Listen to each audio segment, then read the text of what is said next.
Kaya kaayo ang kalipay sa mga karkaranon nga nidawan sa ilang tag 10,000 pesos nga emergency housing assistance program. Sila nagpasalamat sa paningkamot ni Governor Pambari Quatro.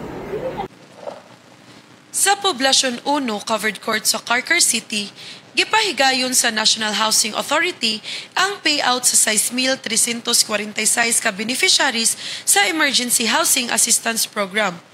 Ang mga beneficiaries, sila ang mga biktima nga totally damaged ang mga Pinoy-anan sa Bagyong Odette ni atong Disyembre 2021. Nadawat sa mga beneficiary ang tag 10,000 pesos nga cash assistance ug dako ang ilang pasalamat ni Governor Pambari Quatro nga nangusog aron mahatag ang ayuda. Ano ni pambayad sa utang sa una. Ya.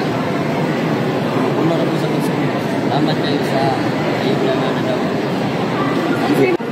Salamat kayo kay nabalik kita to sa una nga na hindi to bro. Salamat kayo ni Pam. Muna pasalamat ko kay kaya kay kami sa mga susukalay sa unang buwan pag-ulit. Pasalamat kami na to kay siya yung nakapahatag ang pagtanga iatag ng kani sa una nga buwan ng administrasyon. Salamat kay Pam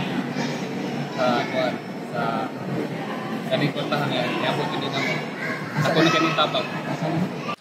Si Governor Pambari Quatro ang naningkamot nga mabalik sa mga sugbuanon ang tag 10,000 pesos nga ayuda sa Emergency Housing Assistance Program. Sa nasayran, nabalik sa National Treasury ang budget sa ayuda sa Bagyong Odette human wala nagkauyon sa policy sa pagpanghatag ang administrasyon ni kanhi Governor Gwen Garcia ug ang National Housing Authority. Si Governor Pambari Quatro naghangyo nga mahatag og balik ang budget nga gitagana alang sa mga sugbuanon.